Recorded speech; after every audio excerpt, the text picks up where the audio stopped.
नमस्कार विद्यार्थी मित्रांनो, आज आता पुढच्या पॉईंटकडे आपण जाणार आहोत. पण त्यासाठी थोडं जरा कालचं लेक्चरचं जरा थोडं रिवाईज केलं पाहिजे. मग त्या रिव्हिजनसाठी आपले 2 पॉईंट्स आहेत. तिथं आपण डेरिव्हेशन्स पाहिले. तर पहिलं डेरिव्हेशन आहे ते म्हणजे reflection at a plane surface. मग या रिफ्लेक्शनमध्ये आपण काय प्रूव्ह केलं, तर इथं आपण angle of incidence is equal to angle of reflection. म्हणजे येणारा अँगल त्या नॉर्मल बरोबर जो अँगल मिळतोय तो अँगल इथून जो रिफ्लेक्शनला गेला आणि जो रिफ्लेक्शनपासून जो नॉर्मलपासून जो अँगल आहे तो आपण अँगल्स काय सांगतोय, इक्वल सांगतोय. मग त्यासाठी हे डायग्राम आपण रेफर केली ती अकॉर्डिंग टू हायजन्स वेव्ह थेरी. त्यासाठी आपण इथं वेव्ह फ्रंट कन्सिडर केला, कारण 2 पॅरलल रेज कन्सिडर केले, पी आणि क्यू. त्यात ए बी काय होता, ए बी हा प्लेन वेव्ह फ्रंट होता. मग तो ए बी असा सरळ सरळ खाली आला त्या इन्सिडेंट लाईटप्रमाणे. मग ए कुठं पोहोचला, ए डॅश वरती. बी कुठं पोहोचला, बी डॅश वरती. मग इथं ते काय ऍक्ट झाले, दे act as a secondary source. तिथून त्यांना काय मिळालं, सेकंडरी वेव्ज. मग इथून त्यांनी ते इमिशन दाखवलं, म्हणजेच सी टी एवढा डिस्टन्स कव्हर करून त्यांनी एक आर्क तयार केला. त्याचबरोबर ए डॅश पासून डी पर्यंत आर्क तयार केला. हे दोन्ही आर्क जोडून घेतले, म्हणजे एक टँजंट ड्रॉ केला. आणि तो टँजंट ड्रॉ केला म्हणजे तुम्हाला हा रिफ्लेक्टेड वेव्ह फ्रंट तुम्हाला मिळाला, तो म्हणजे C D. A dash B dash कोण आहे, incident wave front. C D कोण आहे, रिफ्लेक्टेड वेव्ह फ्रंट. इथून तुम्हाला ते रिफ्लेक्शन मिळालं, ह्याचं त्याला रिफ्लेक्शन मिळालं. मग असे 2 ट्रायंगल्स मिळाले. त्यामध्ये A dash B dash C हा 90 degree, A dash D C हा पुन्हा 90 डिग्री. बी डॅश पासून सीचा distance C T, A dash पासून डीचा डिस्टन्स सी टी. त्याचबरोबर अँगल ऑफ इन्सिडन्स आय, त्यासाठी इथं अँगल्स घेतले होते. ए डॅश एन हा किती आय. त्याचबरोबर ए डॅश बी डॅश हा किती 90 डिग्री. 90 मायनस आहे म्हणून इकडचा अँगल किती मिळाला, 90 मायनस आहे. मग त्याचबरोबर बी डॅश ए डॅश सी किती आला, आय. मग त्याच्यावरूनच तुम्हाला आर पण मिळाला. त्यामुळे इथं अँगल किती, B dash A dash C is equal to I आणि D C A dash is equal to R. हे अँगल्स दाखवलेत, कॉंग्रुएंट दाखवल्यामुळे तुम्हाला ट्रायंगल कॉंग्रुएंट मिळालाय बाय पायथागोरस थेरम. ठीक आहे. आणि शेवटचं एक वाक्य आपलं काय होतं, angles opposite to the equal sides is equal, hence angle I is equal to angle R. Reflection बघितल्यानंतर आपण परत काय बघितलं, refraction at a plane surface. म्हणजे आता पहिल्यांदा रिफ्लेक्शनमध्ये तुमचा एकच मीडियम होता, म्हणजे एअर मीडियममधून लाईट आली, एअर मीडियममध्येच ती लाईट गेली. पण इथं काय होतं आहे, इथं लाईट तुमची एअर मीडियममधून येणार आणि डेन्सरमध्ये जाणार. मग आता त्यासाठी 2 मीडियम कन्सिडर केलेत. एक म्हणजे रेरर मीडियम, दुसरा म्हणजे डेन्सर मीडियम. रेरर म्हणजे काय आला, एअर. डेन्सर म्हणजे काय आला, ग्लास. एअरचा रिफ्रॅक्टिव्ह इंडेक्स किती, μ1. ग्लासचा इंडेक्स किती, μ2. ठीक आहे. मग आता अकॉर्डिंग टू फोकॉल्ट, बरोबर, त्याने एक्सप्लेनेशन दिलंय, speed of light in rarer medium is greater than speed of light in a denser medium. ठीक आहे. ती एक कंडिशन लक्षात ठेवा. मग आता काय केलं, पुन्हा इथं आपण काय करायचं आहे, या रिफ्रॅक्शनमध्ये आपल्याला प्रूव्ह काय करायचं आहे, तर स्नेल्स लॉ आपल्याला प्रूव्ह करायचा आहे. μ2 by μ1 is equal to sine I by sine R. मग त्यासाठी पुन्हा 2 रेज कन्सिडर केले, पी क्यू. त्याला काय आहे, ए बी वेव्हफ्रंट आहे, तो त्याला बाउंड केला आहे. अँगल किती आहे, 90 डिग्री, म्हणजेच परपेंडिक्युलर. हा ए बी खाली आला, इथे पोचला, म्हणजेच ए कुठं पोचला, ए डॅश वरती. बी कुठे पोचला, बी डॅश वरती. ए डॅश बी डॅश काय झाला, they will act as a secondary source. मग इथून तो काय इमिट करणार, सेकंडरी वेव्ज. मग बी डॅश पासून इथला एक आर्क मला मिळेल, त्याला डिस्टन्स आपण किती म्हणतोय, C1T. इथून तुम्हाला अजून एक आर्क मिळेल. आता C1Tचा डिस्टन्स हा C2T पेक्षा जास्त असणार आहे, पण C2T हा डिस्टन्स C1T पेक्षा कमी असणार आहे. ठीक आहे. कारण डेन्सरमध्ये त्याचं स्पीड कमी होतं, रेररमध्ये स्पीड त्याचं जास्त असतं. त्यामुळे इकडे डिस्टन्स त्याला जास्त मिळेल, इथं डिस्टन्स त्याला कमी मिळेल.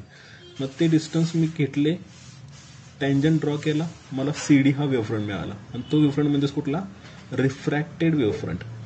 मग पुन्हा रिफ्लेक्शनच्या डायग्रामप्रमाणे अँगल ऑफ इन्सिडन्स आहे 90 मायनस आहे, इथं आय. तसंच इकडचा आर 90 मायनस आर, इकडचा आर. पुन्हा 2 ट्रायंगल्स मला मिळाले. आता इथं मला कॉंग्रुएंट दाखवायचे नाहीत, तर इथं मला साइन आय आणि साइन आर. त्यासाठी मी इक्वेशन काय केलं, पहिल्या ट्रायंगलमध्ये साइन आयचं इक्वेशन फाइंड केलं. तिथं मला काय मिळालं, C1T upon A dash C. दुसऱ्या ट्रायंगलमध्ये मी साइन आर फाइंड केला. तिथं मला काय मिळालं, C2T upon A dash C. Equation 1 आणि 2 त्याला मी डिवाइड केल्यामुळे मला sine I by sine R मिळाला. तर इक्वेशन किती मिळालं, C1 by C2. Equation number 3. त्याच्यानंतर by definition of refractive index μ2 by μ1 is equal to C1 by C2. हे असं तरी लक्षात ठेवा, किंवा मग ही स्टेप लक्षात ठेवा. हे तुम्हाला मी दाखवलं होतं. मग इक्वेशन 3 आणि 4 हे दोन्ही मी एकत्र केल्यानंतर मला फायनल एक्सप्रेशन काय मिळालं, μ2/μ1 is equal to sin I by sin r which is equal to C1/C2. Hence Snell's law is proved. ठीक आहे. त्याच्यानंतर आपण त्याचे लॉज बघितले, एक इक्वेशन्स पण थोडं बघितलं. आता जातोय आपण कुठं, आता जातोय ते म्हणजे आपण बघणार आहोत पोलरायझेशन. आता ह्या पोलरायझेशन मध्ये काय, आता सुरुवातीला अकॉर्डिंग टू हायजन्स आणि न्यूटन तुम्हाला एक्सप्लेनेशन किंवा त्याचं सक्सेस माहीत असेल. आता अकॉर्डिंग टू न्यूटनला त्याला पोलरायझेशनला सक्सेस मिळालंच नव्हतं, पण त्याचबरोबर हायजन्सला पण पोलरायझेशनला सक्सेस मिळालं नव्हतं. पण हायजन्स काय सांगत होता इथं, हायजन असं सांगत होता की light is a longitudinal wave. बघा लक्षात येते का मी काय म्हणतोय, light is a longitudinal wave. ठीक आहे, तिथे मी एक्सप्लेन करतो.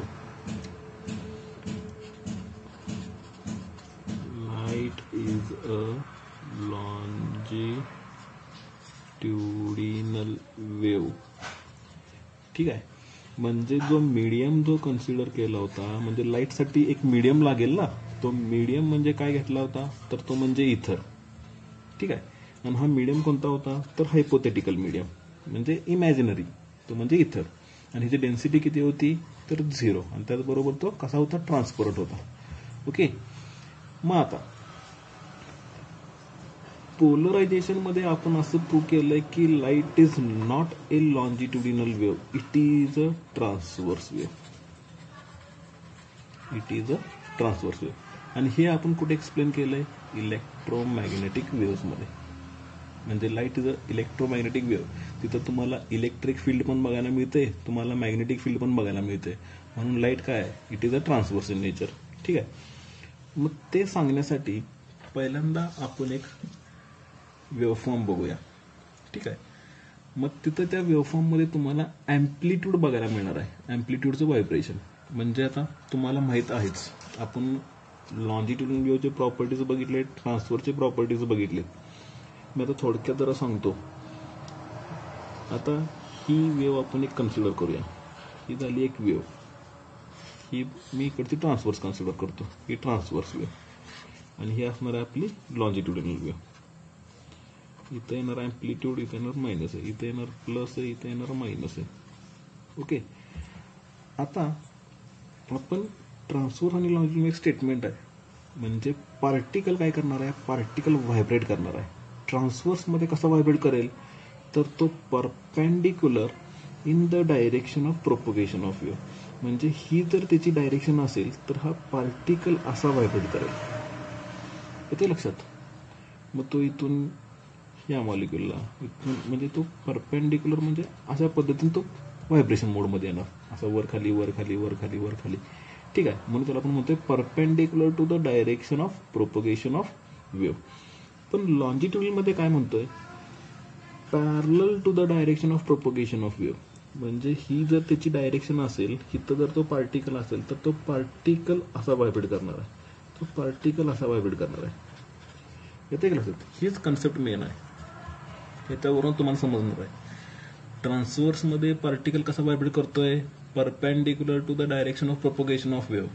लॉन्जिट्युडिनलमध्ये पार्टिकल कसा व्हायब्रेट करतोय, पॅरलल. म्हणजे जर ही स्ट्रिंग असेल, या स्ट्रिंगवरती एखादा पार्टिकल असेल आणि ही त्याची डायरेक्शन आहे, इमॅजिन करा ही त्याची डायरेक्शन आहे. ओके. आता पार्टिकल व्हायब्रेट करेल. मग ट्रान्सफर्स जर असेल तर तो पार्टिकल असा व्हायब्रेट करणार आहे. कळतंय का. बघा, ही direction of propagation of wave, particle म्हणजे आता पार्टिकल असा व्हायब्रेट करणार. ओके. किंवा मग असा इमॅजिन करा, असा इमॅजिन करा, डायरेक्शन ऑफ वेव्ह आणि हा पार्टिकल तुमचा असा व्हायब्रेट करतोय वर खाली. म्हणजे इथं तो इमॅजिन करा, असा तो जाणार इकडं वरती इकडे खालती. हा पार्टिकल झाला व्हायब्रेशन मोडमध्ये. कसा आहे तो, परपेंडिक्युलर आहे, तो म्हणायचा ट्रान्सवर्स वेव्ह. आणि लॉन्जिट्युडिनलमध्ये काय होणार, हा पार्टिकल असा असणार आहे, म्हणजे तो असा व्हायब्रेट करणार आहे along the direction of propagation of. मग हा पॅरलल झाला का परपेंडिक्युलर झाला, पॅरलल झाला. बरोबर. मग आता त्यासाठी मी अँप्लिट्यूड बघतोय. मग त्यासाठी पोलरायझेशनमध्ये पहिल्यांदा ही कन्सेप्ट आहे की जिथं आपण ट्रान्सवर्स वेव्ह पण घेतोय आणि लॉन्जिट्युडिनल वेव्ह पण घेतोय. मग त्याच्यावरून आपल्याला रिझल्ट काय मिळालाय तो आपल्याला फक्त बघायचा आहे. ठीक आहे. मग मी काय कन्सिडर केलंय बघा. आता तुम्ही इमॅजिन करायचं आहे, मला पहिल्यांदा काय करायचं आहे, हे 2 स्लिट घ्यायचेत. आता हे स्लिट कसे तयार केलेत, पहिल्यांदा मी एक रेक्टँग्युलर कार्ड घेतलेले. त्या रेक्टँग्युलर कार्डमध्ये एक मधला पोर्शन मी कापून बाजूला घेतला, म्हणजे हे माझं कार्ड शीट. ठीक आहे. म्हणजे इथं मी काय केलंय, एक स्मॉल ओपनिंग दिलेलं आहे. असे मी किती स्लिट तयार केले, असे मी 2 स्लिट्स तयार केले. ठीक आहे. आणि ह्या स्लिटमधून मी एक वायर पास करतोय, म्हणजे ए पॉईंट पासून बी पॉईंट एक वायर आहे आणि त्याच्या स्लिटच्या मधून ती वायर जात आहे. ठीक आहे. त्यामधून ते ट्रान्सफर झालेले आहे. आता म्हणजे ही स्लिट तुम्हाला सपोज आता ही स्लिट आहे, ही वायर अशी मधून त्याच्यामधून गेलेली आहे. असे 2 स्लिट आहेत, इथे एक आहे, पुढे एक आहे. ओके. मग आता पहिला एंड त्याचा एला जोडलाय, दुसरा एंड त्याचा बीला जोडलाय. मग आता काय केलं, हे दोन्ही स्लिट कसे आहेत, एकमेकांना पॅरलल आहेत. एक मी असं ठेवलाय, दुसरा पण मी असं ठेवलाय आणि ह्याच्यामधून एक वायर पास व्हायला. ओके. मग आता काय केलं, मग इमॅजिन करा, मी तुम्हाला एक उदाहरण दिलं होतं. एक दोरी मोठी घेतली, मोठी दोरी कन्सिडर केली. एक एंड आपण त्या खिडकीला कुठेतरी टाय केला, दुसरा एंड तुमच्या हातात आहे आणि त्या मधीत काय आहे, 2 स्लिट आहेत आणि ते कसे आहेत, एकमेकांना पॅरलल. इथे एक स्लिट असेल, इथे एक स्लिट असेल. मग त्याला आम्ही असे व्हायब्रेशन दिले, मग ती वेव्ह अशी निघत गेली. ठीक आहे. आणि ती कुठं पोहोचली, बी पर्यंत पोहोचली. मग आता झालं काय बघा, इथून ती वेव्ह असल्यामुळं आता हे जे ओपनिंग दिलंय त्या रेक्टँगलला तो ऑप्टिक ऍक्सिस झाला. हे जे ओपनिंग आहे, हे ओपनिंग, त्याला आपण काय म्हणतोय, ऑप्टिकल ऍक्सिस. इथे लिहितो मी, ऑप्टिक ऍक्सिस. ठीक आहे. Optic axis. मग आता ते ओपनिंग आहे, ते वेव्स काय झाले, ज्यावेळी ते वेव्स दिले, इथून ती वेव्हफॉर्म आली, त्या पहिल्या स्लिटच्या मधून ती ट्रान्सफर झाली, पुढे गेली, परत त्या दुसऱ्या स्लिटमध्ये एंटर केली आणि तशीच ती वेव्ह करत करत कुठं पोहोचली, पॉईंट बी ला पोहोचली. म्हणजे ज्यावेळेला हे स्लिटचे ऍक्सिस ज्यावेळी एकमेकांना पॅरलल होते, त्यावेळी ती वेव्हफॉर्म कुठं थांबली का, नाही. म्हणजे ती वेव्हफॉर्म काय झाली, जाऊन पुढे जाऊन त्या बी ला पोहोचली. म्हणजे इथं बी ला मला व्हायब्रेशन्स मिळाले का, जे ए न क्रिएट केले ते मिळाले का, तर व्हायब्रेशन पोहोचलं इथं. ठीक आहे. म्हणूनच आपण रिझल्ट काय सांगतो इथं, ॲम्प्लिट्यूड इज मॅक्झिमम.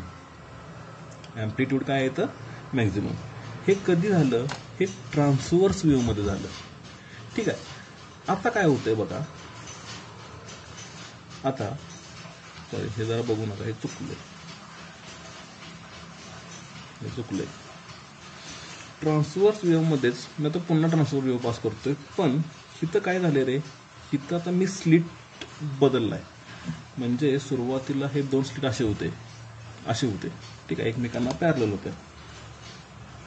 हा असा होता, हा असा होता. ठीक आहे. पॅरलल असल्यामुळे व्हायब्रेशन इथून आले आणि ते कुठं पोहोचले, बीला पोहोचले. आता मी काय करतोय, आता मी हे रोटेट करतोय, हे मी त्याला रोटेट असं केलं. त्यामुळे आता हे दोघे एकमेकांना काय झाले, परपेंडिक्युलर. बघा हे असे होते, त्याला मी फक्त तो रोटेट केला, किंवा मी असं पकडलं, असं पकडल्यानंतर मी त्याला काय केलं, मी त्याला असं रोटेट केलं, त्यामुळे एकमेकांना काय झाले, परपेंडिक्युलर झाले. किंवा असं पकडलं, मी त्याला रोटेट केला कितीनं, 90 डिग्रीनं, त्यामुळे अँगल किती झाला, 90 डिग्री रोटेट केल्यामुळे. ठीक आहे. मग आता ज्या वेळेला मी रोटेट केलं, तर ह्या स्लिट S1 आणि S2 मध्ये अँगल किती मिळाला, 90 मिळाला. एक असा आहे तर एक असा झाला, असे झाले. ठीक आहे. असा होता तो, असा झाला. आता काय केलं, इथून परत ते व्हायब्रेशन्स पास केले, तर पहिल्या स्लिटचा ऑप्टिकल ऍक्सिस त्या वेव्हला बरोबर पॅरलल होता. म्हणजे ती वेव्ह अशी येणार आहे ना, ती स्लिट पण अशीच आहे, त्यामुळे ती वेव्ह काय झाली, त्या स्लिटमधून एंटर केली. तसंच तो पुढे गेल्यानंतर आता ती वेव्ह अशी आली आणि हा आता असा आहे, त्यामुळे ही वेव्ह काय झाली, इथं येऊन ती स्टॉप झाली. त्याला स्टॉप केलं, ती वेव्ह अशी आली नाही, स्टॉप केलं. ओके. मग ते स्टॉप केल्यामुळे ते व्हायब्रेशन्स पुढे गेले का, तर नाही गेले. म्हणजे इथं मला व्हायब्रेशन काय मिळालं, 0. मग त्यासाठी रिझल्ट मी काय म्हणलं, ॲम्प्लिट्यूड इज मिनिमम. कळते का बघा, एक उदाहरण देतो तुम्हाला. बस किंवा आपला जो क्लासरूम आहे, क्लासरूम इमॅजिन करा. क्लासरूम मध्ये कुठेतरी एका बाजूला डोर आहे की नाही. आता हे जे डोर आहे, तसंच तुम्ही स्लिट इमॅजिन करा. हे असे 2 डोर आहेत, एका पाठोपाठ एक. ठीक आहे. इथून एक पर्सन निघाला, चालत चालत तो इझिली पुढं दोन्ही डोअरमधून पुढे गेला. ठीक आहे. आता हाच जर एक डोअर आणि एक डोअर मी असं जर आडवा केला, इथून तो पर्सन इझिली चालत तो पुढे गेला, दुसऱ्या हॉलमध्ये गेला. पण इथून तो जाऊ शकतोय का? तर तो जाईल, पण कसं जाईल? बेंड होऊन जाईल. आपण तारातून कसं वाकून जातो तसं ते इथून जाऊ शकतो. पण इझिली आपण जाऊ शकतो का चालत इथून पुढं? नाही जाऊ शकत. म्हणजे आपण काय झालो, इथं त्याला आपल्याला स्टॉप केलं. कोणी स्टॉप केलं तर ह्या दुसऱ्या डोअरनं. म्हणजेच हा काय आहे? स्लिट S2 आणि हा काय आहे? तुमचा स्लिट S1. कळतंय का? म्हणजे असे जे दोन डोअर आहेत जे त्यावेळेला एकमेकांना ज्यावेळेला ते पॅरल होते, म्हणजे मी ज्यावेळी डोअरमधून जातोय मी त्या डोअरला पॅरल आहे म्हणून मी त्याने एंटर केलं त्यात आत डोअरमध्ये. पण डोअर जर मी असा आहे आणि डोअर जर परपेंडिक्युलर असेल तर मी आज जाऊ शकतो का? नाही जाऊ शकत. डोअर जर असा असेल तर मी आज जाऊ शकतो ना? बघा बरं, आज जाऊ शकतो. असं जर डोअर असेल तर मी जाऊ शकत नाही, थांबलो मी इथं. ओके, मग तसंच आहे हे इथं. स्लिट S1 आणि S2 ज्या वेळेला एकमेकांना पॅरल होते आणि त्याचबरोबर ते वेव्हला पण पॅरल असल्यामुळे ते काय झाले, ते त्याच्यामध्ये एंटर केले आणि त्यामुळे पॉईंट बी ला तुम्हाला अँप्लिट्यूड काय मिळाला? मॅक्झिमम. का? तर व्हायब्रेशन्स या बी ला मिळाले म्हणून मॅक्झिमम. ज्यावेळी तुम्ही त्याला रोटेट केला 90 डिग्रीनं, त्यावेळी तो असा काहीतरी झाला. मग आता पुन्हा तुम्ही ती ट्रान्सव्हर्स वेव्ह पास केल्यानंतर तुम्हाला काय मिळालं? तर इथून ते व्हायब्रेशन पहिल्या स्लिटमधून पुढे गेले, पण दुसऱ्या स्लिटमधून पुढे गेले का? नाही. म्हणजे ह्या स्लिट S2 त्याला काय केलं? स्टॉप केलं. म्हणजे इथं अँप्लिट्यूड मला मिळालं का? किंवा व्हायब्रेशन मिळालं का? तर व्हायब्रेशन नाही मिळालं. Vibration is 0, hence amplitude is 0. म्हणून इथं काय म्हणतो? Amplitude is minimum. समजलं का? हे बघितलं ट्रान्सव्हर्स वेव्हमध्ये. आता तुम्ही बघताय लॉन्जिट्युडिनल वेव्ह. फरक आहे बघा. आता हे वेव्ह इथून का गेली किंवा इथं का थांबला? कारण ट्रान्सव्हर्स वेव्हमध्ये पार्टिकल कसा व्हायब्रेट करतोय? परपेंडिक्युलर. परपेंडिक्युलर म्हणजे तो व्हायब्रेशन असा असल्यामुळे तो त्यातून एंटर करून पुढे गेला. ठीक आहे, इथून तो पुढे गेला, पण इथं आल्यानंतर तो असा व्हायब्रेट व्हायला लागला ना, तो पुढे जाऊ शकतोय का? इथून नाही जाऊ शकत, म्हणून तो थांबला इथं. म्हणूनच ट्रान्सव्हर्स वेव्हमध्ये amplitude is maximum, amplitude is minimum या कंडिशन्सला.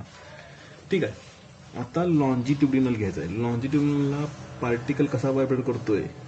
पॅरलल. लक्षात ठेवा, पॅरलल. पॅरलल म्हणजे ह्या तारेवरतीच असणार आहे किंवा या दोरीवरतीच तो असणार आहे. ओके, आता मी काय करतो? हे व्हायब्रेशन्स देतो. पुन्हा मी हे दोन्ही स्लिट काय केले? पॅरलल ठेवले. व्हायब्रेशन्स दिले. आता एक तर त्या स्ट्रिंग वरतीच तो व्हायब्रेट करणार आहे. व्हायब्रेट करत असल्यामुळे तो इझिली काय झाला? व्हायब्रेशन्स पुढे गेले. कुठं पोहोचले? बी ला पोहोचले. कधी? स्लिट S1 आणि S2 एकमेकांना पॅरल होते त्यावेळेला. येते लक्षात? समजलं?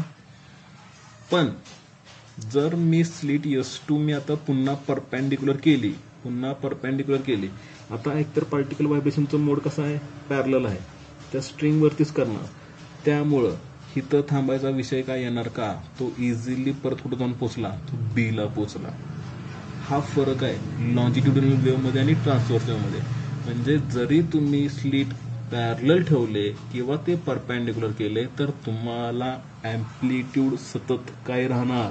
Amplitude is maximum. कळतंय का? बघा, ट्रान्सव्हर्समध्ये वेव्ह पास केली, पार्टिकलचं व्हायब्रेशन परपेंडिक्युलर असल्यामुळं ज्यावेळेला हे पॅरलल होते त्यावेळेला अँप्लिट्यूड पुढे गेला, व्हायब्रेशन्स पुढे बीला मिळाले. पण स्लिट ज्या वेळेला परपेंडिक्युलर केली तर पार्टिकल S1 मधनं पुढे पास झाला, पण S2 मध्ये पुढे पास झाला नाही. त्यामुळे इथं बीला अँप्लिट्यूड किती मिळाला? 0. पण ज्या वेळेला लॉन्जिट्युडिनल वेव्ह मी कन्सिडर करतोय, पार्टिकल तुमचा ह्या व्हायब्रेशन मोड कसा देणार आहे? तर ह्या वायरवरती देणार आहे. वायरवरती दिल्यामुळं जरी स्लिट हे पॅरल जरी असले तरी ते अँप्लिट्यूड इथं मॅक्झिमम असणार आहे. जरी तो परपेंडिक्युलर असला तरी ते व्हायब्रेशन्स तुम्हाला त्या वायरवरनं पास होऊन तुम्हाला बीला मिळेल. म्हणजे पुन्हा अँप्लिट्यूड इज मॅक्झिमम. म्हणजे दोन्ही कंडिशनला अँप्लिट्यूड काय राहणार आहे? मॅक्झिमम. म्हणून इथं या थेरीवरनं आपल्याला असं कळालं की लाईट ज्या वेळेला आपण पास करतोय तर तो फक्त ट्रान्सव्हर्सलाच तुम्हाला इफेक्ट दाखवतोय, लॉन्जिट्युडिनलला तुम्हाला इफेक्ट दाखवत नाही. कारण स्विच आहे घरात, स्विच आहे ना, बटन स्विच. बटन तुम्ही दाबलं की तुम्ही ऑन करता, बटन तुम्ही दाबलं की तुम्ही ऑफ करता. म्हणजे तुम्हाला काय मिळालंय? ऑन आणि ऑफच्या कंडिशन्स मिळाल्यात. मग ज्या वेळेला लाईट तुमची इथं पुढं बीला पास होईल त्यावेळेला इंटेन्सिटी ही तुमची मॅक्झिमम असणार, म्हणजे ऑन झाला. आणि ज्या वेळेला लाईट तुमची इथे येऊन थांबणार तर त्यावेळेला तुमची ती लाईट काय असणार आहे, 0 म्हणजेच ऑफ कंडिशन. ऑन आणि ऑफ आलं का लक्षात? ते आपण पुढे जाऊन बघतोय. आता हे फक्त आता इमॅजिनरी म्हणजे तुम्हाला ट्रान्सव्हर्स वेव्ह आणि लॉंजिट्युडनल वेव्ह पास केल्यानंतर काय होतं हे आपण एक्सप्लेनेशन बघितलं. आता येतोय आपण पोलरायझेशन मध्ये परफेक्टली. आता लाईटसाठी आपण बघतोय. आता लाईट काय सांगतोय आपण, light is a transverse wave, बरोबर. मग आता light is a transverse wave, मग त्यासाठी मला काय पाहिजे, तिथं इलेक्ट्रोमॅग्नेटिक वेव्ह. ट्रान्सव्हर्स म्हणजेच काय आहे, इलेक्ट्रोमॅग्नेटिक वेव्ह आला ना, बरोबर का, इलेक्ट्रोमॅग्नेटिक वेव्ह. मग आता इलेक्ट्रोमॅग्नेटिक वेव्ह मला कधी मिळणार, तर इथे मी ती डायग्राम दाखवलेली आहे बघा. इलेक्ट्रोमॅग्नेटिक वेव्ह का म्हणायचं, 3 ऍक्सिस मी घेतले, एक्स ऍक्सिस, वाय ऍक्सिस आणि झेड ऍक्सिस. हे तिन्ही ऍक्सिस एकमेकांना कसे आहेत, परपॅन्डिक्युलर आहेत. कसे आहेत ते, परपॅन्डिक्युलर. मग आता ही जी झेड ऍक्सिस जी आहे त्याला मी काय म्हणलंय, डायरेक्शन ऑफ प्रोपोगेशन. म्हणजे वेव्ह कुठं निघालेले आहे, झेड ऍक्सिसला निघालेले आहे. मग आता एक पार्टिकल तुमचं व्हायब्रेशन कसं देणार आहे, त्या एक्सच्या प्लेनमध्ये देणार आहे. म्हणजे एक वेव्ह तुमची अशी ट्रॅव्हल करेल, एक वेव्ह तुमची अशी ट्रॅव्हल करेल व्हर्टिकली. आणि वाय ऍक्सिस कसा आहे, हॉरिझॉन्टल आहे. मग दुसरी वेव्ह तुमची हॉरिझॉन्टली ट्रॅव्हल करेल अशी. कळते का बघा, अशी, अशी एक, तर अशी एक. तो खाली आला की हा पुढे गेला. ठीक आहे, ही डायग्राम बघा, व्यवस्थित समजून घ्या. हे आपल्याला 11th मध्ये झालेलं आहे. तुम्ही ते त्या बुकमध्ये तुम्ही रेफर केलं तरी चालेल.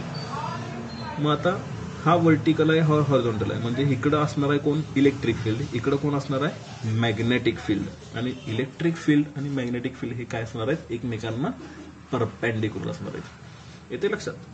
ठीक आहे. मग आता हे सांगण्याचं कारण काय, कारण लाईट कन्सिडर करतोय म्हणजेच आपण ज्या वेळेला ज्या वेळेला घेतोय, सोर्स काय करतोय, लाईट ट्रॅव्हल करतोय कुठं, इन ऑल पॉसिबल डायरेक्शन. म्हणजे ती इकडे गेली, इकडे गेली, इकडे गेली, इकडे गेली, इकडे गेली, इकडे गेली, इकडे गेली, सगळीकडे गेली की नाही. मग इथे एक आपण एक मीडियम घेतला होता. आलं का लक्षात, वेव्ह फ्रंट, वेव्ह सरफेस, आपण त्यामध्ये हे सांगितलं होतं.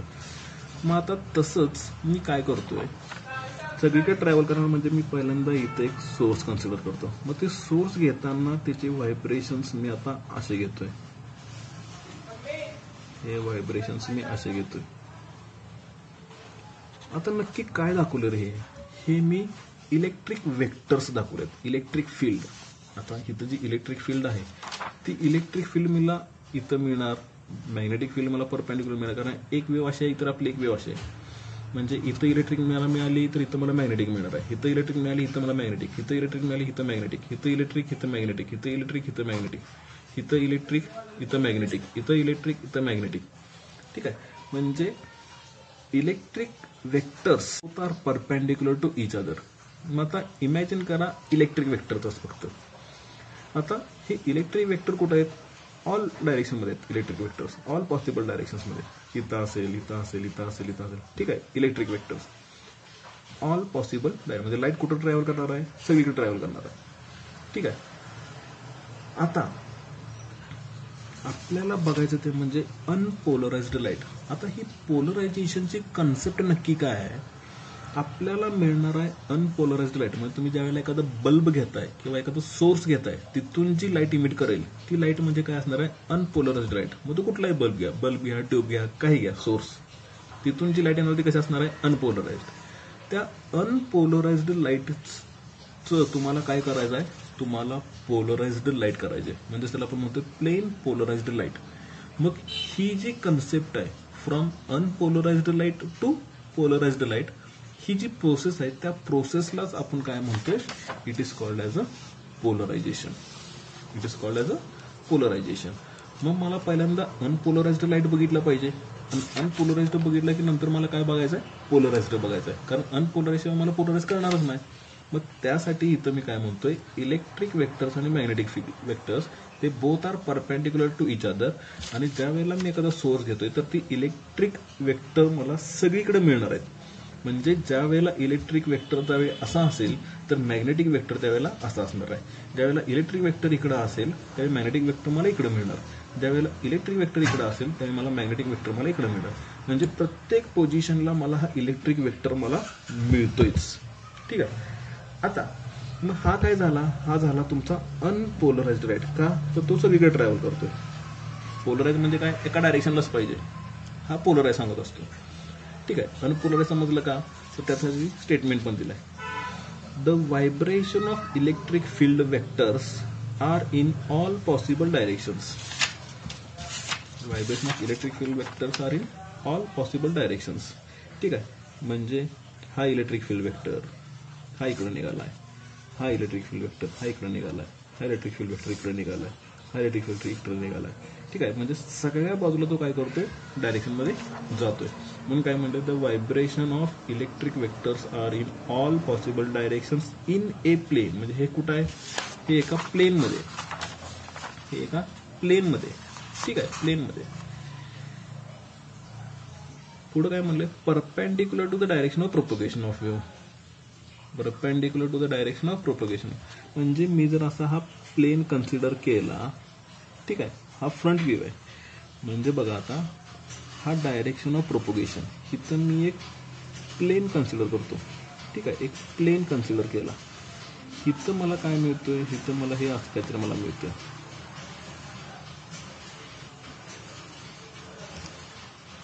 म्हणजे आता हे जे दिसतंय हे समजा इमॅजिन करा,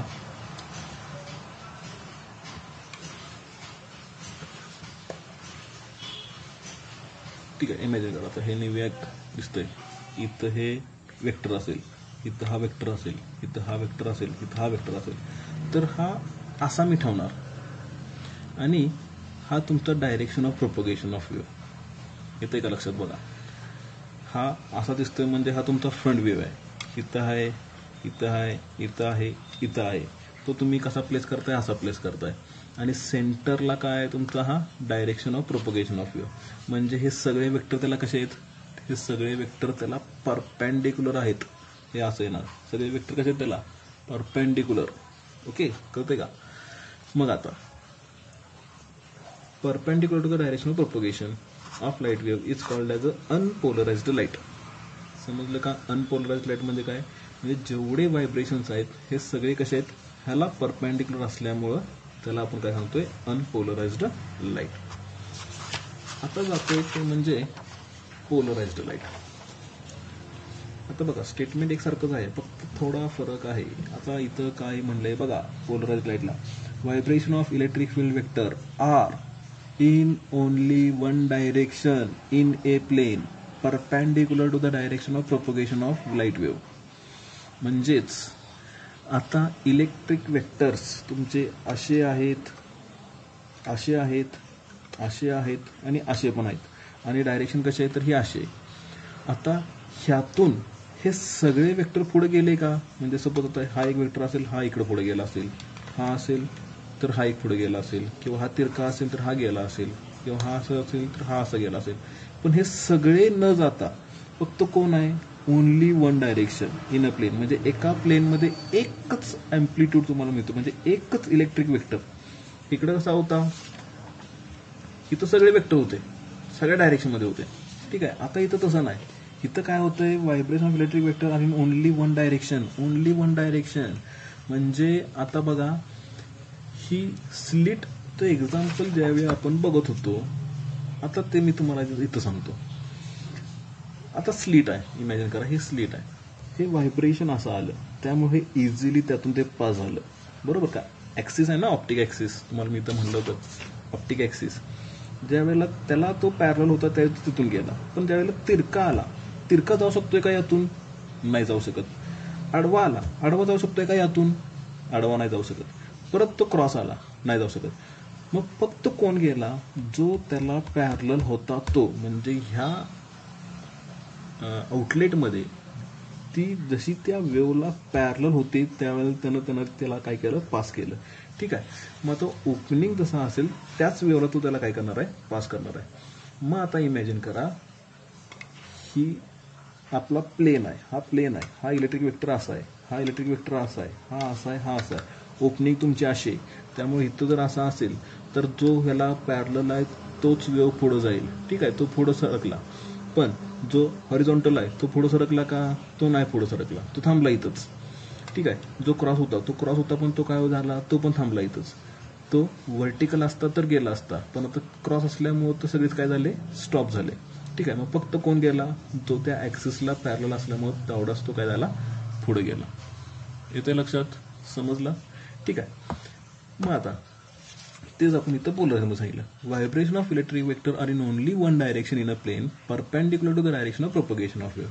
आणि ही जी डायरेक्शन आहे त्याला ही आपली वेव्ह अशी काहीतरी मिळाली, त्यामुळे त्याला तो काय झाला, परपेंडिक्युलर. आलं का लक्षात, परपेंडिक्युलर. ओके, ह्याला म्हणतोय आपण पोलराइज्ड लाईट. तेच पुन्हा आपण एक्सप्लेन करतोय, त्याला आता आपण म्हणतोय प्लेन पोलराइज्ड लाईट पण म्हणू शकतो. ते स्टेटमेंट आहे, vibration of electric vector are confined in one plane is called plane polarised light. PPL म्हणजेच काय, प्लेन पोलराइज्ड लाईट. आता तुम्ही इथं म्हणाल तर डॉट हा कसा दिसतोय, आत्ता आपण दाखवलं ते म्हणजे हे असं काहीतरी होतं. ही तुमचा इलेक्ट्रिक वेक्टर आहे, हा तुमचा ओपनिंग आहे. हा ओपनिंग त्याला कसा आहे, पॅरलल आहे. पॅरलल असल्यामुळे काय झाला, हा त्यातून पुढं काय पास झाला. ठीक आहे, हा पुढं पास झाला. पण आता ज्या वेळेला हा ओपनिंग मी असा ठेवतोय, हा ओपनिंग मी कसा ठेवतोय, असा ठेवतोय. ओपनिंग असा ठेवल्यामुळे काय झालं रे, हा त्यातून गेला का, नाही गेला. हा त्यातून गेला का, नाही गेला. हा त्यातून गेला का, नाही गेला. गेला कोण, जो असा जो आहे तो त्यातून ह्यातून पुढं सरकला. आलं का लक्षात, त्यातून हा पुढं सरकला. म्हणजे आता मी जर असा व्ह्यू जर मी बघितला, असं माझ्यासमोर ते असं आहे. ठीक आहे, मग काय दिसतो रे मला, तो डॉट दिसतोय का, फक्त डॉट. मग तो डॉट म्हणजे तिथं, म्हणजे तो आपल्याला इथं असा दिसणार आहे. तो असा नाहीये, तो असा आहे फ्रंट व्ह्यूला तुमच्या. कळतंय का, म्हणजे हे डॉट तुम्हाला असे दिसतील. समजलं, ह्याला म्हणतोय आपण प्लेन पोलराइज्ड लाईट. पुढं plane of vibration. Plane in which the vibration of polarized light takes place is called plane of vibration. म्हणजे ज्या प्लेन मध्ये तुम्हाला जे व्हायब्रेशन मिळेल त्याला आपण म्हणतोय प्लेन ऑफ व्हायब्रेशन. म्हणजे बघा, इथं कुठंतरी तुमचा सोर्स असेल, इथं तुमचा सोर्स असेल, इथं तुमची स्लीट असेल, इथं तुमची दुसरी स्लीट असेल. ह्याला म्हणूया S1, ह्याला म्हणूया आपण S2. ठीक आहे, इथून हे वेक्टर तुमचे असे गेले. आता हा तुमचा काय आहे, अनपोलराइज्ड लाईट आहे. आता ह्याला ओपनिंग कसे, ह्याला हा इथं पॅरलल आहे, ऑप्टिक ॲक्सिस हा इथं पॅरलल आहे. मग एवढाच काय झाला, तेवढाच इथून पुढं आला. ठीक आहे, आता इथं व्ह्यूज दाखवताना तुम्हाला हे असं दाखवायचं आहे. इथं मी तुम्हाला डॉट दाखवतोय, इथं मी डॉट दाखवतोय. आता हा डॉटचं मिनिंग काय, ऑल डायरेक्शन. इकडं आहे, इकडं आहे, इकडं आहे, इकडं आहे, ऑल डायरेक्शन. पण इथं मी डॉट दाखवलाय का, नाही, कारण इथं एकाच प्लेनमध्ये एकच व्हायब्रेशन आलंय. इथं नंबर ऑफ व्हायब्रेशन्स आहेत, नंबर ऑफ व्हायब्रेशन. तो असा येतोय, तो असा येतोय, तो तिरका येतोय, तो तिरका येतोय. पण जसा तो इथं S1 पर्यंत आला, जी त्या स्लीटला पॅरलल असेल व्हायब्रेशन तेच फक्त एंटर करून पुढे गेलं. त्याच्यामुळं हा त्यातून पुढं आल्यामुळं एकच व्हायब्रेशन मिळालं. बाकी सगळे व्हायब्रेशन काय झाले, इथं स्टॉप झाले. बाकी सगळे व्हायब्रेशन काय झाले, इथं स्टॉप झाले आणि ते एकच व्हायब्रेशन पुढे गेलं. मग आता ह्या S1 आणि S2 मध्ये जे एक प्लेन तयार झालेला आहे, त्या प्लेनमध्ये जे व्हायब्रेशन्स मिळाले त्याला आपण म्हणतोय प्लेन ऑफ व्हायब्रेशन. बघा इथं प्लेन इन विच, म्हणजे हा प्लेन कुठला, दोन्ही स्लीट मधला plane ABCD. Plane in which the vibration of polarized light takes place is called plane of vibration. म्हणजे ज्या प्लेनमध्ये हे व्हायब्रेशन्स मिळाले त्या व्हायब्रेशनला आपण काय म्हणतोय, प्लेन ऑफ व्हायब्रेशन. त्याच्यानंतर म्हणले प्लेन ऑफ पोलरायझेशन. आता रिलेटेड कशावर आहे, त्या प्लेन ऑफ व्हायब्रेशनवरती आहे. बघा काय म्हणले, plane perpendicular to plane of vibration. म्हणजे अजून एक प्लेन घ्यायचा आहे आणि कोणाला परपेंडिक्युलर करायचं आहे, तर perpendicular to plane of vibration. म्हणजे ह्या प्लेनला अजून एक प्लेन घ्यायचा आहे, त्याला तो काय पाहिजे, परपेंडिक्युलर पाहिजे. म्हणजे लक्षात येते का, बघा हे जे दिसतंय ह्याला तुम्ही एक प्लेन कन्सिडर करा, हा एक तुमचा दुसरा प्लेन कन्सिडर करा. आता हा प्लेन म्हणजे काय, त्याच्यामध्ये व्हायब्रेशन्स आहेत. इथं एक व्हायब्रेशन आहे, इथं एक व्हायब्रेशन आहे. ठीक आहे, असे दोन व्हायब्रेशन आहेत. मग हा प्लेन आपला काय, प्लेन ऑफ व्हायब्रेशन. काय आपला हा प्लेन ऑफ व्हायब्रेशन.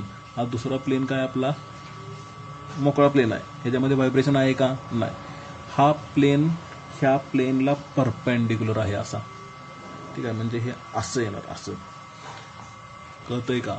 बघा, हा एक प्लेन आहे ज्याच्यामध्ये व्हायब्रेशन नाही, हा दुसरा प्लेन आहे त्याच्यामध्ये व्हायब्रेशन्स आहेत, पण हा प्लेन काय आहे, ह्या प्लेनला परपेंडिक्युलर आहे, त्यामुळे मी ह्याला असं प्लेस करतोय. लक्षात येते का? बघा, असा प्लेस करतोय. ठीक आहे, मग ह्या प्लेनमध्ये तुम्हाला व्हायब्रेशन मिळतंय का? नाही. मग तेच आपण सांगतोय, plane perpendicular to plane of vibration in which there are no vibrations of polarized light is called plane of polarization. इथं दिसतंय बघा तुम्हाला फिगरमध्ये. हे मी परत रेफर केलंय. 2 स्लिट घेतलेत, इथं S1 आहे, इथं S2 आहे. ठीक आहे, इथं अनपोलराइज्ड लाईट आहे. ती लाईट ह्या पहिल्या स्लिटमध्ये एंटर करतोय. सगळे व्हायब्रेशन्स थांबवले, फक्त त्याला जो पॅरलल आहे तोच फक्त पुढे आला. इथं डॉट आहे, इथं डॉट नाही आहे. हां, म्हणजे ABCD मध्ये एकाच प्लेनमध्ये व्हायब्रेशन्स आहे, पण त्याला अजून एक ब्ल्यू कलरचं व्हायब्रेशन प्लेन दाखवलं आहे बघा, ब्ल्यू कलरचा प्लेन. त्याच्यामध्ये व्हायब्रेशन्स आहेत का? म्हणजे तो असा आहे, आणि AB असा आहे, एक असा आहे, हा ABCD, आणि हा तुमचा काय आहे, परपेंडिक्युलर आहे. म्हणजे ह्याच्यामध्ये व्हायब्रेशन्स आहेत, पण ह्याच्यामध्ये व्हायब्रेशन्स आहेत का? आणि हा त्याला काय येतं, असा परपेंडिक्युलर आहे. आलं का लक्षात? म्हणजे ह्याच्यामध्ये व्हायब्रेशन मिळाले का? नाही. म्हणजेच काय सांगतोय, plane perpendicular to plane of vibration in which there are no vibrations of polarized light is called plane of polarization. समजलं का इथंपर्यंत? ठीक आहे, म्हणजे हे स्टेटमेंट्स आहेत, 6 स्टेटमेंट आहेत. अनपोलराइज्ड लाईट जिथं सगळीकडे ट्रॅव्हल करतोय, ऑल डायरेक्शन्स दाखवताना आपण त्याला असं अशा पद्धतीने दाखवतोय. फ्रंट व्ह्यू आहे, फ्रंट व्ह्यू. ठीक आहे, त्याच्यानंतर पोलराइज्ड लाईट अशा पद्धतीने व्ह्यू आल्यानंतर ते फक्त तुम्हाला अशा व्ह्यूज फक्त मिळतील. ठीक आहे, अशा व्ह्यूज फक्त मिळतील. त्यानंतर प्लेन पोलराइज्ड लाईट, त्याला पण डॉट जर समोरचा व्ह्यू असा असेल, प्लेन ऑफ व्हायब्रेशन, प्लेनमध्ये जे व्हायब्रेशन असतील त्याला पण म्हणतो प्लेन ऑफ व्हायब्रेशन. आणि असा प्लेन त्या व्हायब्रेशनला जो परपेंडिक्युलर असेल त्या प्लेनला आपण काय म्हणतोय, प्लेन ऑफ पोलरायझेशन. समजलं का? असाच एक पॉईंट पुढचा आहे, तो म्हणजे इथं पोलराइड आपण म्हणतोय किंवा पोलराइज्ड लाईट आपण म्हणतोय. मग आता काय केलं इथं, आता पोलराइड म्हणजे पोलरायझेशनमध्ये हा एक दुसराच पॉईंट आहे, म्हणजे पॉईंट तोच आहे, फक्त ते पोलराइड म्हणून नाव सांगितलं. म्हणजे आता आपण लाईटसाठी जी कन्सेप्ट बघायची आहे. ठीक आहे, लाईटसाठी काय केलंय, तर इथं तुम्हाला एक सोर्स दिला, सोर्स. ठीक आहे, हा सोर्स आहे, इथून ते लाईट्स तुम्हाला ऑल पॉसिबल डायरेक्शनमध्ये मिळतील. व्हर्टिकल आहे, हॉरिझॉन्टल आहे, अँगल क्रॉस अँगलमध्ये आहे. ठीक आहे, म्हणजे इथून जी लाईट मिळाली ती लाईट कशी असणार आहे, अनपोलराइज्ड लाईट. म्हणजे बघा, इथं ती व्हायब्रेशन दाखवलं, इथं सेंटरला मी डॉट दाखवला आहे, त्यामुळे हे व्हायब्रेशन कुठं आहेत, ऑल पॉसिबल डायरेक्शन आहेत. आता पुढं मी हे 2 स्लिट्स ठेवले. आता स्लिट म्हणजे काय, ह्याला मी इथं म्हणले टर्मलाइन क्रिस्टल. टर्मलाइन क्रिस्टल म्हणजे काय आहे, एक मिनरल आहे की एक मटेरियल आहे, त्या मटेरियलपासून हे क्रिस्टल तयार केलं, त्याला शेप दिला. म्हणजे क्रिस्टल म्हणजे तुम्हाला लक्षात येतंय, ग्लास घेतला की ते तुकडं केले की आपण ते तुकडं काय म्हणतोय, क्रिस्टल्स, बरोबर. तसंच एक मटेरियल आहे, त्या मटेरियलपासून आपण हे तयार केलेलं आहे, त्याला आपण म्हणतोय टर्मलाइन क्रिस्टल. त्याला दुसरी नावं काय काय आहेत, त्याला आपण इथं पोलराइड ही म्हणू शकतो, त्याला आपण इथं ॲनालायझर ही म्हणू शकतो, किंवा त्याला आपण पोलरायझर ही म्हणू शकतो. अशी त्याची 4 नावं आहेत. तुम्ही कुठलंही नाव घेतलं तरी चालतंय. आता ही डायरेक्शन म्हणजे हे जे शेप दाखवलं, हे शेप कशाचा आहे, टर्मलाइन क्रिस्टलचा आहे. पोलराइड घेतला की पोलराइडला तुम्हाला हे सर्कल असं दाखवायचं. ठीक आहे, हे असं दाखवायचं.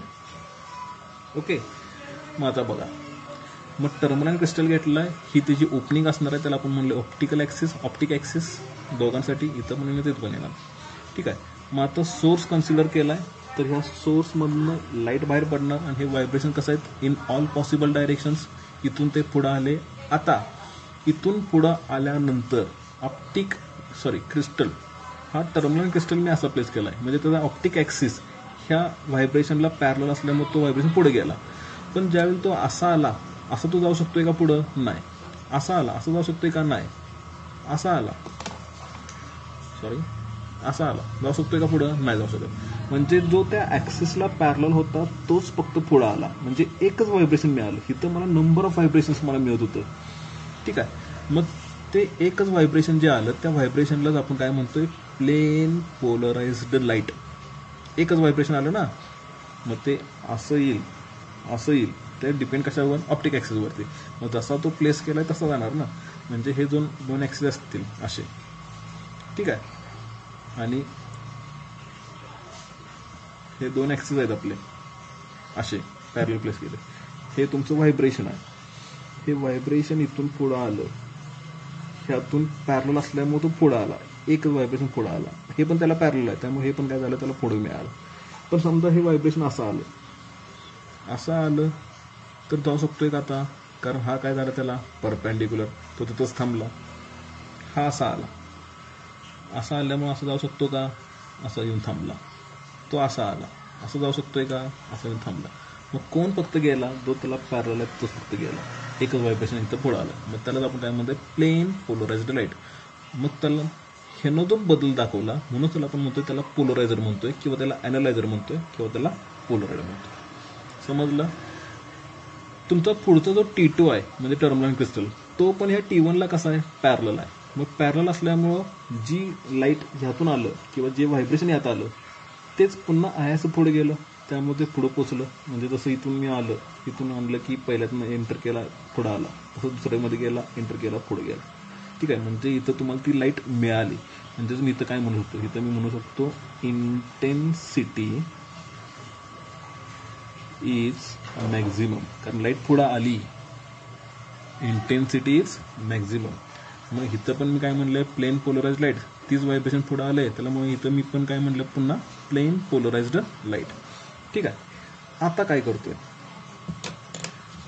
आता हा T1 तुमचा असा आहे, T2 तुमचा असा आहे. ह्याला मी काय केलं, ह्याला मी रोटेट केला किती ना अँगल. म्हणजे सुरुवातीला तो असा होता, एकमेकांना पॅरल होता, एकमेकांना पॅरल. आता मी काय केलं, ह्याला मी एक 90 डिग्रीमध्ये रोटेट केलं, त्यामुळे हे कसं झालं, परपेंडिक्युलर झालं, ठीक आहे. किंवा मी असं पकडलं तरी तुमच्या लक्षात येईल, हे असं तरी असेल किंवा हे असं तरी असेल, ठीक आहे. मग आता हे मी आता असं पकडतो परपेंडिक्युलर. आता काय होणार, इथून हे व्हायब्रेशन्स आले. आता ही व्हायब्रेशन ह्या पहिल्या T1ला पॅरल आहे, पॅरल असल्यामुळं तिथून तो पुढं आला, पण इथून तो पुढे गेला का, नाही गेला, इथून थांबला. म्हणजे फक्त लाईट कुठं मिळाली तुम्हाला, T1 नंतर मिळाली, T2 नंतर मिळाली का, नाही मिळाली. म्हणून ही डायग्राम तुमची इथं ड्रॉ केली आहे बघा. इथून लाईट आली, ती कसली लाईट आली, अनपोलराइज्ड लाईट आली. जे व्हायब्रेशन त्या ॲक्सिसला पॅरल आहेत तेवढेच फक्त पुढं आले, त्यामुळे इथं काय झाला, इथं झाला प्लेन पोलराइज्ड लाईट. इथं तो परपेंडिक्युलर आहे, दोघांच्या मधला अँगल किती आहे, 90 डिग्री. म्हणून तो पुढे गेला का, नाही गेला. म्हणून त्याला मी इथं आता काय म्हणू शकतो, इथं मी म्हणणार त्याला इंटेन्सिटी, लाईट पुढे आलीच नाही, त्यामुळे इंटेन्सिटी इज मिनिमम. म्हणजे लाईट काय झाली, झिरो, लाईट इज झिरो, त्यामुळे इंटेन्सिटी इज मिनिमम. हे टर्मलाईन क्रिस्टल. तसंच मी पोलराइड घेताना आपण असे गोल सर्कल घेतोय, हे गोल सर्कल घेतोय. आता हे लाईन्स मी असे दाखवले, म्हणजे याचा ऑप्टिक ॲक्सिस कसा आहे, एकमेकांना पॅरलल आहे. इथं आपला लाईट पास करायचं आहे. म्हणजे आता इथं मी एक सोर्स घेतला, ठीक आहे. इथं लाईट कसली येणार, अनपोलराइज्ड लाईट. इथं अनपोलराइज्ड लाईट मिळाली. इथं काय झालं, ही लाईट त्यामध्ये एंटर केल्यामुळे त्याला ती काय, पॅरलल असल्यामुळे फक्त एकच व्हायब्रेशन बाहेर आलं. मग ह्याला आपण काय म्हणतोय, plane polarised light, plane polarised light. तसंच पुढं तो ह्याला म्हणतो P1, पोलराइड P1, ह्याला मी म्हणतो P2, पोलराइड P2. पुन्हा हे व्हायब्रेशन काय झालं, ह्याला पॅरलल, त्यामुळे ही लाईट काय झाली, तर पुढं बाहेर आली. म्हणजे परत काय झालं, हा plane polarised light, plane polarised light. तसंच आता पोलराइडमध्ये मी जरा चेंजेस केले. चेंजेसमध्ये काय केलं, हा पहिला पोलराइड तुमचा ॲज इट इज असा, पण दुसरा पोलराइड तुमचा आता असा, ठीक आहे. म्हणजे हा असा, हा असा आला.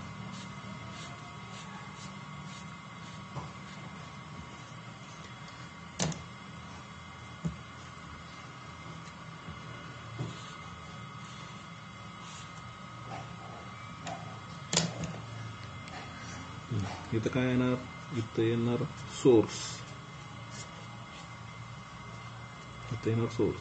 इथं व्हायब्रेशन्स आले, कसले vibrations, in all possible directions. ठीक आहे, तिथून त्यानं एंटर केलं. आता इथं ह्या पॅरल झाल्यामुळे हा एवढाच इथून बाहेर आला, एकच व्हायब्रेशन आलं. पण आता हे कसं येते एकमेकांना, हे एकमेकांना परपेंडिक्युलर आहे, त्यामुळे इथं लाईट येईल का? इथं नाही येणार. इथं येणार intensity is zero. Intensity is zero. इथं इंटेन्सिटी इज मॅक्झिमम, इथं इंटेन्सिटी इज झिरो. आता बघा मी काय म्हणतोय, हे P1 P2 कन्सिडर करा किंवा T1 T2 कन्सिडर करा. हा T1 आहे, हा T2 आहे. लाईट आली, हे दोघं पॅरल होते, त्यामुळे व्हायब्रेशन काय झालं, व्हायब्रेशन ह्या दोघांच्या मधून पुढं पास झाला. इथे ठेवतो मी. हा P1 आहे, हा P2 आहे.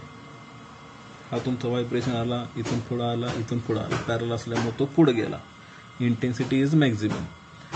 हा रोटेट केला 90 मध्ये रोटेट केला, इथून पुढं आला, पॅरल असल्यामुळे पुढे गेला. इथून पुढे गेला का? नाही. म्हणजे इथून पुढे काय येणार, लाईट इज झिरो, म्हणजे इंटेन्सिटी इज मिनिमम. ठीक आहे. आता पुन्हा मी त्याला रोटेट केला, म्हणजे तुम्हाला बघा, हा अँगल तुमचा 0 आहे, हा तुमचा 90, हा तुमचा 180, हा तुमचा 270, आणि इथं जो P2 असेल किंवा T2 असेल, हा तुम्हाला पूर्ण एक रोटेशन तुम्हाला द्यायचा आहे. मग एक पूर्ण रोटेशनमध्ये ज्या वेळेला हे पॅरलल असतील त्यावेळी इंटेन्सिटी मॅक्झिमम, ज्या वेळेला हे परपेंडिक्युलर असतील त्यावेळी इंटेन्सिटी काय असणार आहे, मिनिमम. येतंय का लक्षात?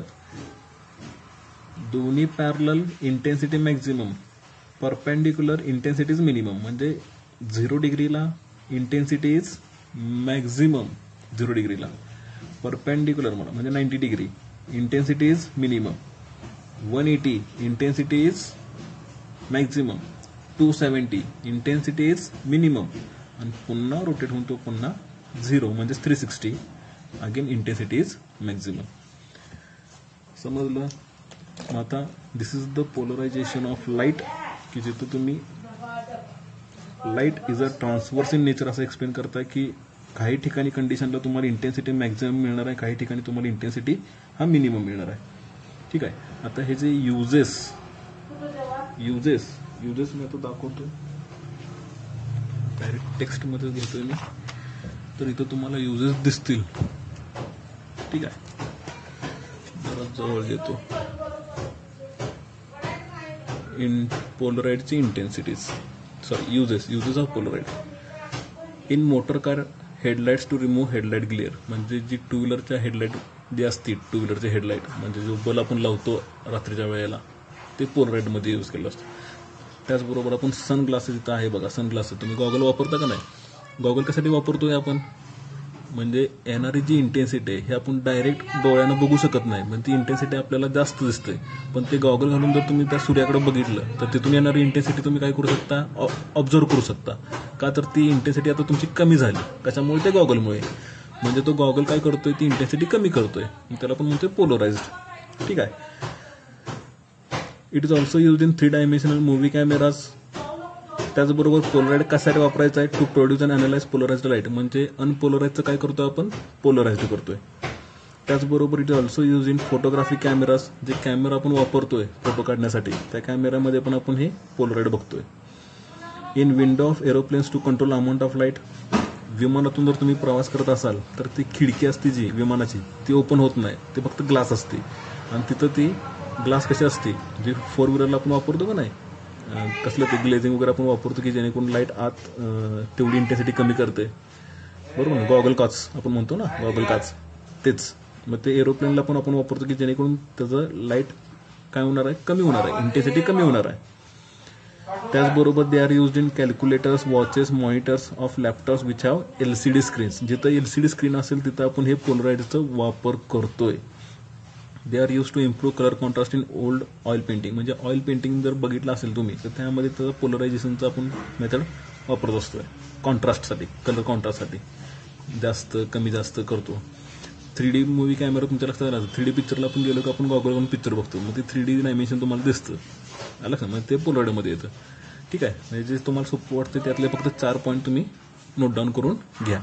ठीक आहे. Uses of Polaroid. आता उद्याच्या लेक्चरला आपण ह्या पोलराइडमधूनच मॅलस लॉ बघतोय आणि ब्रूस्टर लॉ एक बघतोय. ठीक आहे. लेक्चर नाही समजलं तर नंबर आहेच, मेसेज करू शकता. पण ही कन्सेप्ट क्लिअर झालीच पाहिजे, कारण जिथं इंटेन्सिटी मॅक्झिमम मिनिमम इथं एक फॉर्म्युला क्रिएट होतोय, तो मी तुम्हाला उद्याच्या लेक्चरला सांगणार आहे. येते लक्षात? त्यामुळे ही कन्सेप्ट क्लिअर करून घ्या. ओके, ठीक आहे. थँक्यू.